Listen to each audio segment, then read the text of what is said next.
السلام علیکم معزز خواتین و حضرات، اس طرح کی پیاری پیاری ویڈیو دیکھنے کے لیے ہمارے چینل کو سبسکرائب کریں اور بیل کے آئیکن کو دبائیں تاکہ آپ کو ہماری ویڈیو سب سے پہلے ملتی رہے۔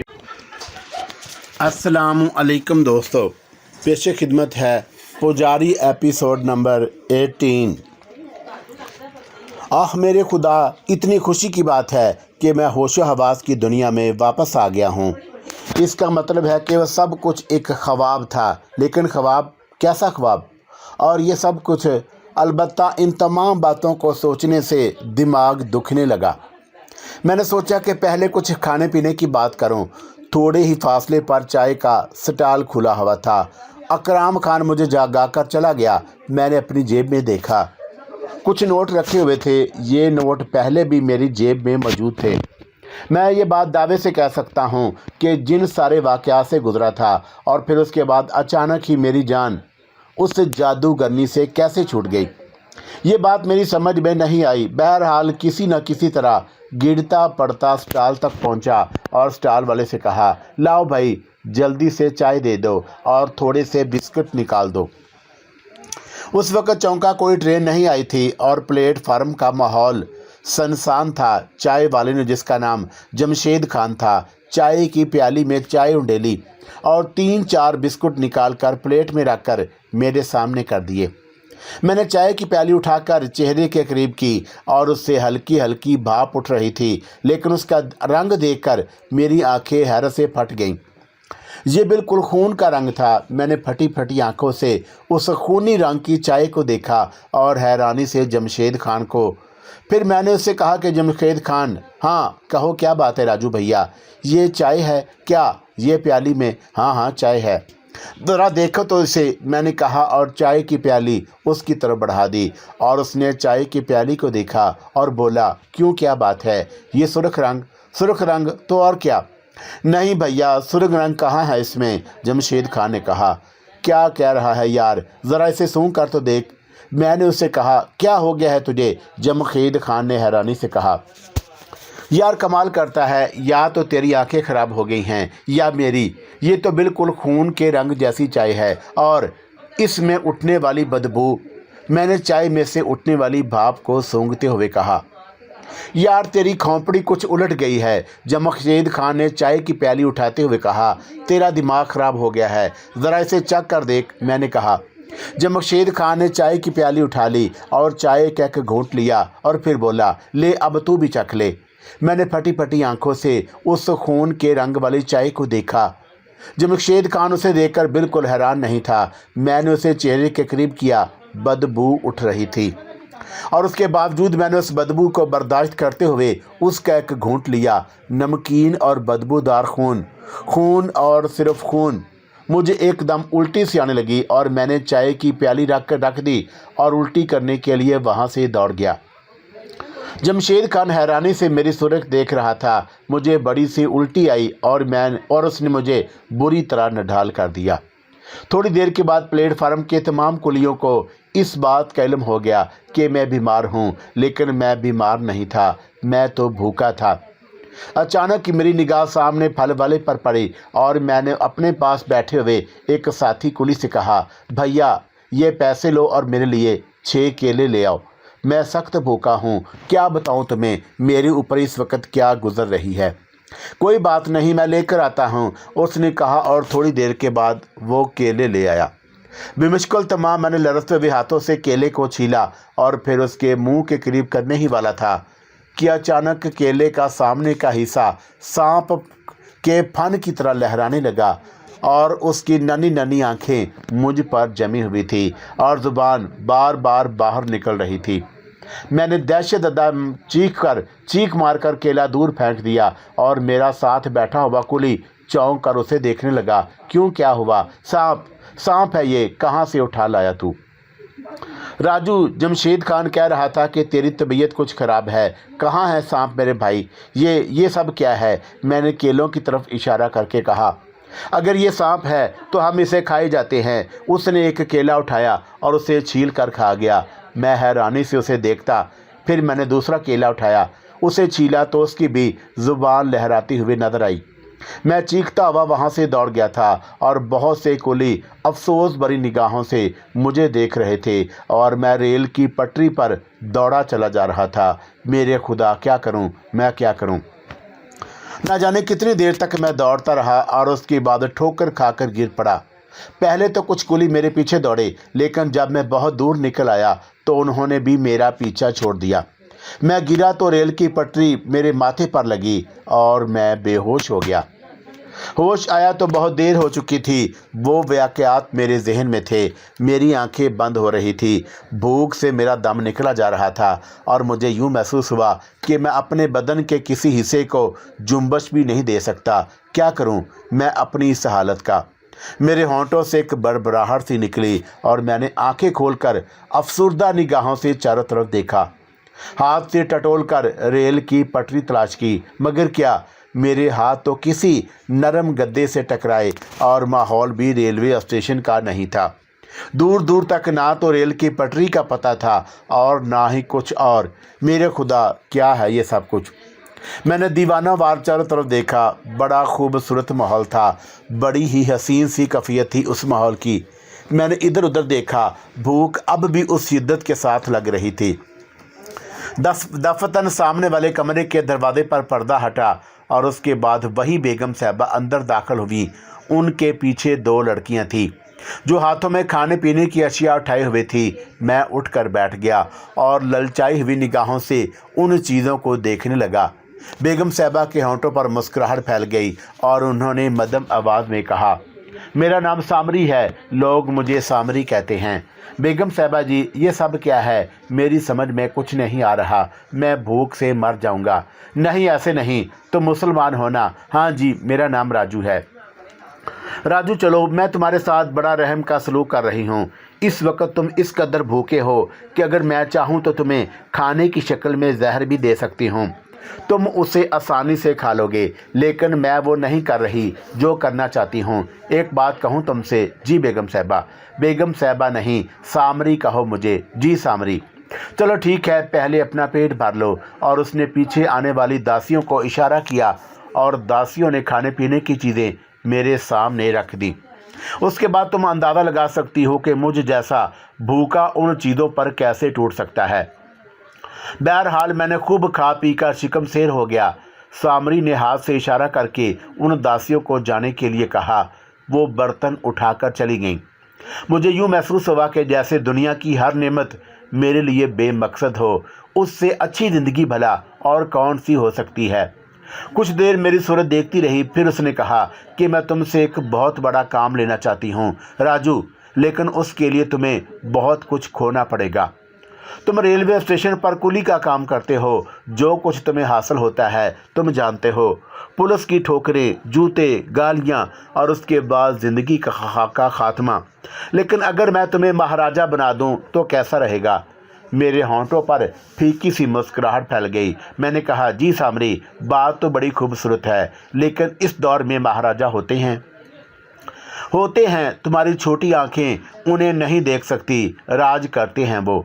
हुकूमतें उनके नाम पर चलती हैं। असल हुकूमत उनकी होती है। शानदार कारें, इज्जत, हर शख्स उनके सामने झुकता है। क्या तुम्हें ऐसे लोग याद नहीं? हाँ, वो तो आप ठीक कह रही हैं। देखो, तुम्हें दीन धर्म के चक्कर से निकलना होगा। ना हिंदू कुछ होता है, ना मुसलमान।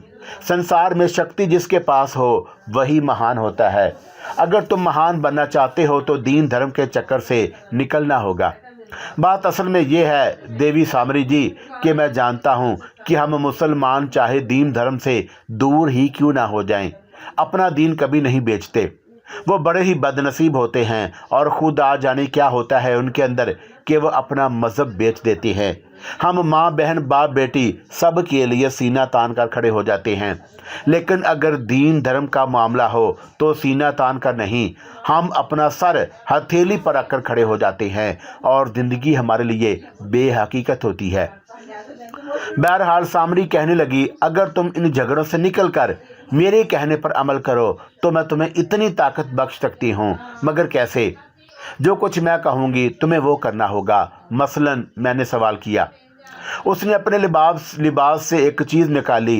ये खूबसूरत सी छोटी सी मूर्ति थी जो शायद सोने की बनी हुई थी।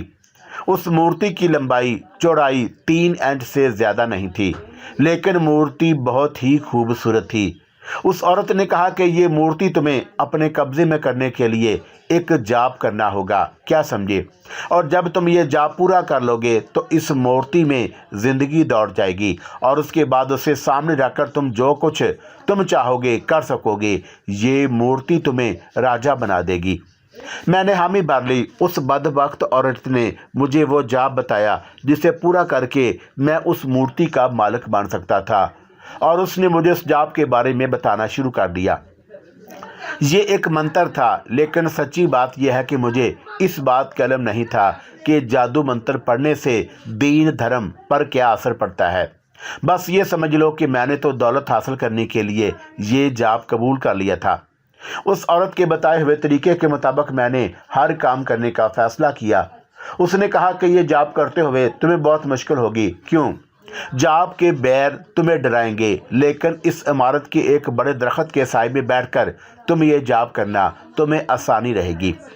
मैंने उससे वादा कर लिया और फिर वहां जाने के बाद मैंने उस छोटी सी मूर्ति को सामने रखकर एक जगह को अच्छी तरह साफ किया और फिर वहीं आलती पालती मार कर बैठ गया, और उसके बाद आंखें बंद करके मैंने मंत्र पढ़ना शुरू कर दिया। तमाम एहसासात से बेनियाज होकर न जाने कब तक मैं वो मंत्र पढ़ता रहा, और फिर अचानक ही मैंने आंखें खोल दी और गर्दन घुमाकर इधर उधर देखने लगा। मंत्र के अल्फाज अब भी मेरी लबों पर थे, मगर अपने उस गैर दानस्ता अमल पर मुझे खुद ताज्जुब हुआ था। फिर मुझे एक जगह खाना रखा हुआ नजर आया। ये खाना यहाँ कौन लाया? मुझे सामरी के अल्फाज याद आए, ज़िंदगी गुजारने के लिए ज़रूरत की चीज़ें खुद ब खुद मिल जाएंगी। जो कुछ होता कम था। बहरहाल खाने को देखकर भूख चमक उठी थी। जाप के फेर के आखिरी अल्फाज मेरे लबों पर थे और फिर वो भी ख़त्म हो गए और मैं इत्मीनान से अपनी जगह से उठ गया। खाना इंतहाई मज़ेदार था, पानी भी मौजूद था। चुनाचा सैर होकर खाना खाया, 2-3 गिलास पानी पिया और फिर अपनी जगह आ बैठा। मैंने दोबारा जाप शुरू कर दिया। इस बार आंखें खुली ही रखनी थी। जाप करते करते अचानक ही मैंने गर्दन उठाकर उस जानब देखा जहां खाने के बर्तन रखे थे, और ये देखकर मेरी हैरत की इंतहा न रही कि वह बर्तन भी अब वहां मौजूद नहीं थे। यहाँ तो कोई भी नहीं आया, फिर बर्तन यहाँ से कौन ले गया? इस हैरानी के बावजूद मेरे मुंह से मुसलसल जाप के अल्फाज निकलते रहे, क्योंकि इस तसलसल को काबू रखना ज़रूरी था, वरना सब कुछ ख़त्म हो जाता। वक़्त गुजरता रहा, शाम हुई, फिर रात हो गई और उस मखसूस जगह पर रात का खाना मुझे मिल गया। बड़ी अजीब बात थी, बैठे बैठे इस तरह खाना मिल जाता। दूर दूर तक किसी आदमजात का नामो निशान ना हो। बहरहाल खाना खाया, पानी पिया और अपनी मखसूस जगह आकर बैठ गया। जाप का तसलसल बरकरार था। हाँ, कभी कभी गुनूदगी आ जाती, लेकिन नींद नहीं आई थी।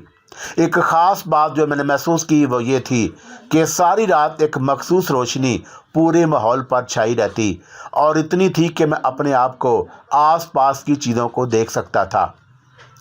फिर सुबह हो गई और मैंने जाप जारी रखा। मेरे गैर मरी दोस्तों ने नाश्ते का इंतज़ाम कर दिया, और उसको मैं और क्या कहता। या तो कोई ऐसा वजूद जो नज़र ना आता हो, या फिर बहरहाल वक़्त गुजरता रहा। दूसरा दिन, तीसरा दिन और फिर चौथा दिन भी सुकून से गुजर गया। हाँ, अलबत्ता चौथे दिन के बाद की रात मेरे लिए इंतहाई सनसी खेज थी। रात के खाने वगैरह से फरागत के बाद मुझे एक बिल्ली की आवाज़ सुनाई दी। मैं चौंक गया। फिर मैंने देखा कि बिल्ली मेरी जनब बड़ी और बड़ी ही अजीबोगरीब बिल्ली थी। उसका हजम भी आम बिल्लियों की तरह नहीं था और मुझसे कुछ फासले पर आकर रुक गई, और उसके बाद दूसरी बिल्ली किसी कोने से नमूदार हुई और उसकी हालत भी उससे मुख्तलिफ ना थी, और फिर वो बिल्ली भी उस पहले वाली बिल्ली के बराबर आकर बैठ गई। फिर 2 और बिल्लियां एक तीसरी जगह से नमूदार हुई और वो भी ऐन उसी जगह आकर बैठ गईं, और फिर उनकी बाँछें खिल गईं। उनके मुंह से आवाज़ें खारिज होने लगी। खुदा की पनाह, ये हंसी की आवाज़ें थी, इंसानी हंसी की आवाज़ें, और उनके खुली बाँछों से दांत बाहर निकल रहे थे। और फिर उनमें से एक बिल्ली ने मेरी जानब छलांग लगाई। एक लम्हे के लिए मेरे हाथ पांव लर्ज गए और मैं बुरी तरह खौफजदा हो गया था, लेकिन दूसरे ही लम्हे मैंने खुद को संभाल लिया। उस मंत्र के अल्फाज मुसलसल मेरे लबों पर थे। बिल्ली उछलती हुई आई और मेरे सर पर से गुजरती हुई पीछे चली गई। मैंने मुड़कर देखने की कोशिश नहीं की और फिर एक अजीब खेल शुरू हो गया।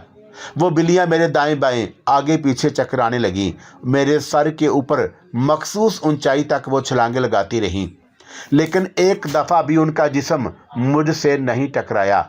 अब मैं ये समझ चुका था कि वो बिल्लियां मेरा कुछ नहीं बिगाड़ सकती और अगर मैं मुसलसल ये अमल जारी रखूँगा तो मुझे कोई नुकसान नहीं पहुँचेगा। ये उस अमल का असर था। मुझे रोका जा रहा था, खौफजदा किया जा रहा था, लेकिन अगर मैं हिम्मत से काम लूँ और बजाय डरने के 40 दिन तक मुसलसल ये अमल करूँ तो कामयाब हो जाऊँगा। ऐसा ही था, यकीनन ऐसा ही था। चुनाचा मैंने उसे जारी रखा। बिल्लियां थक हार कर अपनी जगह जा बैठी थी। मैं इत्मीनान से मंत्र पढ़ता रहा और फिर उनमें से एक दो ने दोबारा यही हरकत की और मेरे सर पर से गुजरती हुई दूसरी जानब चली गई। मेरा ध्यान हटाने की भरपूर कोशिश एक बार फिर की गई थी और फिर ये बिल्लियां एक बार थक हार कर बैठ गईं और फिर वो चारों झटके से उठी और एक सिमत भाग गईं और फिर मेरी नज़रों से ओझल हो गईं। मैंने अपनी जगह नहीं छोड़ी थी। फिर वही मामूल शुरू हो गया, यानी सुबह का नाश्ता मुकर्रर जगह पर मुझे मिल गया और उसके बाद 3-4 दिन पुरसकून गुजरे। अब तो मैं इस माहौल का आदी होता जा रहा था। वक्त पर खाना मिल जाता, खाने वगैरह से फरागत होती तो फिर अपने अमल में लग जाता, लेकिन अभी तो शायद मुश्किलों का आगाज़ हुआ था। ये गालबन 8वीं रात थी। आधी रात से ज़्यादा बीत चुकी थी कि चीखों की आवाज़ें गूंजने लगीं। ये किसी मर्द के चीखने की आवाज़ें थी जो मदद के लिए पुकार रहा था। फिर मैंने एक आदमी को देखा जो शदीद ज़ख्मी था और खौफजदा अंदाज में भाग रहा था। बचाओ बचाओ, भगवान के लिए मुझे बचाओ। उसके मुंह से मुसलसल आवाज़ें निकल रही थी और उसके पीछे एक औरत थी।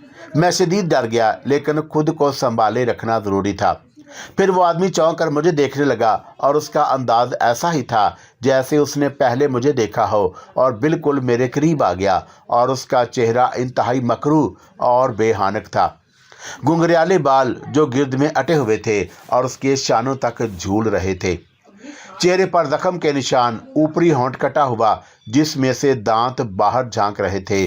बचा ले रे, बचा ले, मार डालेगी, मार डालेगी। ऊपरा होंठ कटा होने की वजह से उसके मुंह से अल्फाज सही तौर से नहीं निकल रहे थे।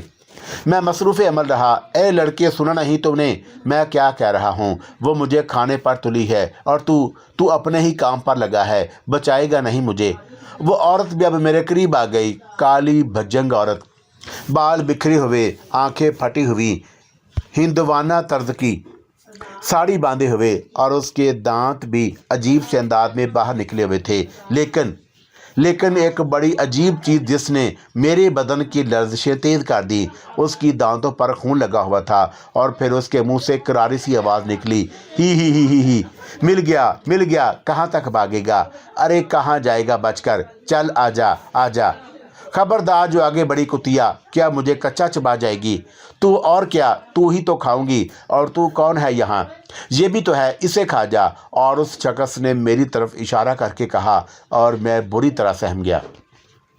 उस औरत ने मेरी तरफ देखा। वो बिल्कुल इस तरह मुझे घूर रही थी जैसे कोई भूखा शेर अपने शिकार को देखता हो। फिर बोली, क्यों, इसे क्यों खाऊं? मैं तुझे खाऊंगी। आज तू ही मेरा शिकार है। आज मैं तुझे खाऊंगी। आज तेरी बारी है। मैं भूखी हूँ। अरे भूखी हो तो किसी और को खा, मुझे क्यों खाती है? पता नहीं कौन सी मनहूस कड़ी थी जब तुझे लाया था। मैं क्या करूं, मजबूर हूं। मिनश का गोश्त मेरी कमज़ोरी है, मेरी मजबूरी है। मेरी भूख इतनी शदीद हो रही है, क्या कहूं तुझसे? चल आजा आजा। अरे बाबू, बचा ले रे। ये क्या बचाएगा? ये तो खुद अपने फेर में उलझा है। तुझे क्या बचाएगा? बचा लो ना मानो। छोड़ दे अपना फेर, मेरा जीवन बचा ले रे। कहाँ जाएगी ये डायन? ये डायन मुझे खा जाएगी। जीवन नष्ट कर दिया है मेरा, अब मार डालेगी। मैं मरना नहीं चाहता, मैं अभी मरना नहीं चाहता। क्या करेगा जीवन का? फिर पाप करेगा, फिर लोगों को तंग करेगा। अरे तुझे तो खुश होना चाहिए कि मुक्ति मिल रही है, तुझे पापों से मुक्ति मिल रही है। یہ کہہ کر وہ عورت تیزی سے آگے بڑھی اور پھر اس نے جو عمل کیا وہ میرا خون خشک کر دینے کے لیے کافی تھا۔ اس نے آدمی کا دایاں ہاتھ مضبوطی سے پکڑا اور اپنے دانت اس کے شانے پر پیوست کر دیے۔ وہ آدمی تکلیف سے تڑپنے لگا اور نیچے گرا، لیکن اس عورت نے اپنے دانت وہاں سے نہیں ہٹائے تھے اور پھر وہ بری طرح شانے کو بھنبوڑنے لگی اور ساتھ ہی ساتھ اس نے ہاتھ کو مروڑنا شروع کر دیا۔ وہ پوری قوت سے ہاتھ کو جھٹکے دے رہی تھی اور دانتوں سے مسلسل گوشت کاٹنے کی کوشش کر رہی تھی، اور پھر اس نے اس کا بازو الگ کر دیا۔ ہاں، اب اس آدمی کا بازو اس عورت کے ہاتھ میں تھا اور وہ مزے لے لے کر اسے کھا رہی تھی۔ وہ آدمی شدت کرب سے زمین پر تڑپ رہا تھا۔ میرا یہ حال تھا کہ کاٹو تو بدن میں لہو نہ ملے۔ اتنا خوفناک منظر، اتنی وحشت خیزی۔ وہ عورت اتنی تیزی سے بازو کا گوشت صاف کر گئی کہ جیسے مشین ہو، اور اس نے انگلیوں تک کی کھال نوچ لی تھی اور اب ہاتھ کی ہڈیاں صاف نظر آ رہی تھی۔ اس عورت نے اطمینان سے اس شخص کا بایاں بازو بھی شانے سے جدا کر دیا، لیکن اس بار سیدھی میری جانب آئی اور پھر اس نے وہ ہاتھ میری طرف بڑھایا۔ لے راجو، کھا لے، تجھے بھوک لگی ہوئی ہے، تو بھی کھا لے، بڑا سواد گوشت ہے، بڑا مزہ آ رہا ہے، اور اسے کھانے میں بھگوان کی سوگند، اس سے پہلے کسی منش کو کھانے میں اتنا مزہ نہیں آیا۔ ارے ڈر کیوں رہا ہے، کیوں گھورے جا رہا ہے مجھے؟ نہیں کھانا تو نہ کھا، میں کوئی زبردستی تو نہیں کر رہی تیرے ساتھ۔ پھر وہ ایک جگہ جا کر بیٹھ گئی اور پھر اسی طرح دوسرا ہاتھ بھی صاف کر گئی۔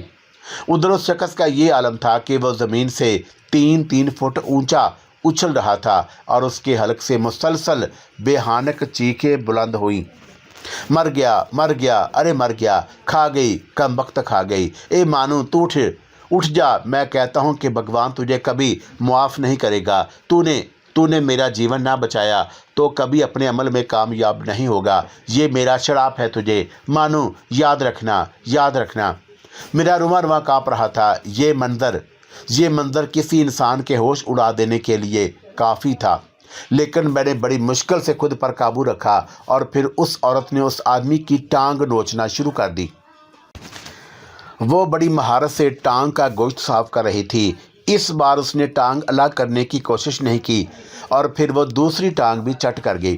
مجھے صبر آتا جا رہا تھا، نہ جانے کیوں مجھے یہ احساس ہوا کہ یہ میرا کچھ نہیں بگاڑ سکے گی، لیکن میں اس آدمی کو بچا بھی نہیں سکتا تھا۔ میرا جاپ ٹوٹ جائے گا اور پھر سب کچھ ختم ہو جائے گا۔ میں یہی سب کچھ سوچتا رہا، لیکن میرے جاپ کرنے کی رفتار وہی تھی اور تسلسل اسی طرح تھا جس پر مجھے حیرانی ہوئی تھی۔ واقعی اگر میں دھیان کے ساتھ عمل کرتا رہوں گا تو ضرور کامیاب ہو جاؤں گا اور یہ میرا کچھ نہیں بگاڑ سکے گی۔ پھر اس عورت نے بقیہ بچے ہوئے جسم کو بھنبوڑنا شروع کر دیا۔ وہ آدمی آخری حد تک شدت سے چیخ رہا تھا اور اس کی چیخیں پورے مندر میں گونج رہی تھیں۔ پھر آہستہ آہستہ اس کی چیخیں مدھم پڑنے لگیں اور پھر اس کی آواز بند ہو گئی اور وہ عورت اسے چپ چپ کر کے کھاتی رہی اور اس نے آدمی کا بدن خالی کر دیا تھا اور پھر وہ اس کی گردن کی طرف بڑھی اور اس نے آدمی کی گردن میں دانت پیوست کر دیے۔ آہ، بچا لے، نہیں بچے گا، نہیں بچے گا، تو بھی نہیں بچے گا، یہ ڈائن تجھے بھی کھا جائے گی۔ لڑکے، تو بڑا بہادر بنتا ہے، اب دیکھ تیری باری ہے، تو گیا رے، ارے کم وقت، چھوڑ دے مجھے۔ اتنی بھیانک آواز تھی کہ میرے ہوش و حواس رخصت ہوئے جا رہے تھے۔ واقعی یہ ماحول اتنا ہی بھیانک تھا۔ اور پھر اس عورت نے اس کی گردن کی کھال ادھیڑی مضبوط ناخنوں سے اور اس کی آنکھیں نوچ کر حلق میں ڈالیں، دانتوں سے ناک اور کان کاٹ کر انہیں چباتی رہی۔ ارے بیر، بچا لے، ارے بچا لے، خدا کی پناہ۔ اس شخص کی زبان ابھی تک چل رہی تھی اور پھر اس کی زبان رک گئی اور اس کے حلق سے آواز نکلنا بند ہو گئی۔ پھر اس عورت نے سر اٹھایا اور اس کے ناک اور منہ پر جا بجا خون کے دھبے تھے، دانتوں سے بری طرح خون ٹپک رہا تھا اور اس نے خونخوار نظروں سے مجھے دیکھا۔ پھر وہ اپنی جگہ سے اٹھی اور میری طرف بڑھنے لگی اور اس کے حلق سے گڑراہٹ نکلی۔ ارے بیرا، میں بھوکی ہوں، ارے او بیرا، میری بھوک ویسی ہی ہے۔ اس کمبخت کی ایک بوٹی نوچ لی میں نے، لیکن میری بھوک ختم نہ ہوئی۔ लगता है कि कुछ खाया ही नहीं हो। अरे बैर, अब तुझे खाऊंगी, खा जाऊंगी तुझे, ये कहकर वो मेरी तरफ बढ़ी और उसके नोकीले दांतों और नाखूनों को देखकर ही खौफ आता था। बहरहाल वो अब मेरी तरफ बढ़ी और उसकी रफ्तार बहुत तेज़ थी। वो बिल्कुल मेरे करीब आ गई। खौफ के मारे मैंने आंखें बंद कर लीं और मरने के लिए तैयार हो गया था। फिर ना जाने क्या हुआ और उसने अभी तक मुझे छुआ तक नहीं। अपने दांत क्यों नहीं गाड़े मुझ पर? क्या हो गया है उसे? और मैंने आंखें खोल दी। उसे देखकर आंखों पर यकीन नहीं आया। मैं यही समझा था कि मेरी आंखों को कोई धोखा हुआ। वो हड्डियों का पिंजर अपनी जगह नहीं था, ना ही फर्श पर खून था, जबकि कुछ देर पहले खून के बेपनाह धब्बे उस फर्श पर मौजूद थे। बात अब मेरी समझ में आ गई। ये सब मेरे इस अमल को तोड़ने की कोशिश थी। ये लोग यही चाहते थे कि मेरा जाप टूट जाए, मैं इस खौफनाक मंजर से डर जाऊं, अपनी जगह से खड़ा हो जाऊं, भाग जाऊं। लेकिन ऐसा नहीं हुआ था। वो औरत भी गायब थी। थोड़ी देर बाद सुबह की रोशनी नमूदार होने लगी। रात भर के वाक़यात दिलो दिमाग से चिपक कर रह गए, लेकिन मैं जानता था कि इन मंजरों से सिर्फ मुझे डराना मकसूद था। ये मुझे कोई जानी नुकसान नहीं पहुंचा सकते। फिर मैं अपनी जगह लेट गया। मेरे ज़हन पर गनूदगी सी छाने लगी। नींद का तो खैर सवाल ही पैदा नहीं होता था। मैं उस नीम गनूदगी की कैफियत में काफ़ी देर तक लेटा रहा। फिर जब ज़रा दिल की कैफियत बहाल हुई तो उठकर अपनी जगह बैठ गया।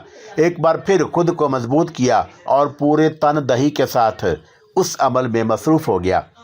इस माहौल की आदत पड़ती जा रही थी। शुक्र था कि इन वाक़यात के बाद और कोई वाक़या दोबारा पेश नहीं आया। अब तो बस एक ही लगन थी कि कब 40 दिन पूरे हों और कब मेरा अमल ख़त्म हो। इस इंतज़ार में पूरी लगन के साथ जाप करता रहा और दिन गुजरते रहे, लेकिन शायद मेरे लिए कई इम्तहान बाकी थे। ठीक 24 दिन बाद सूरज ढलने के बाद ही अजीबोगरीब वाक़यात का आगाज़ हो गया था। मैं अपने जाप में मसरूफ़ था और बड़े इत्मीनान से अमल पढ़ रहा था कि कहीं से एक चीज़ उड़ती हुई आई और मुझसे कुछ फासले पर ज़मीन पर गिर पड़ी और उसके गिरने से कुछ छींटें मेरे ऊपर पड़ी। मैंने नज़र उठाकर देखा तो मेरे रोंगटे खड़े हो गए। ये बकरे का कटा हुआ सर था। खून में लथपथ खून की छींटें फर्श पर बिखर गईं और मेरे ऊपर भी पड़ी थी। और अभी मैं उसका जायज़ा ले ही रहा था कि एक और सर उड़ता हुआ आया और फिर वक्फे वक्फे से बकरों के सर मुझसे कुछ फासले पर गिरते रहे। मैंने ध्यान लगाने के लिए आंखें बंद कर लीं। उन सरों से उड़ने वाली छींटें मेरे कपड़ों पर पड़ रही थी, लेकिन मैं सब्र से बैठा रहा। काफ़ी देर तक धम धम की आवाज़ें आती रही, फिर खामोशी छा गई। कुछ देर के बाद वो सर खुद ब खुद गायब हो गए। बहुत देर उसी तरह गुजर गई और फिर ना जाने कहाँ से किसी बच्चे के रोने की आवाज़ आई। फिर ये रोने की आवाज़ फाड़ देने की हद तक तेज़ हो गई।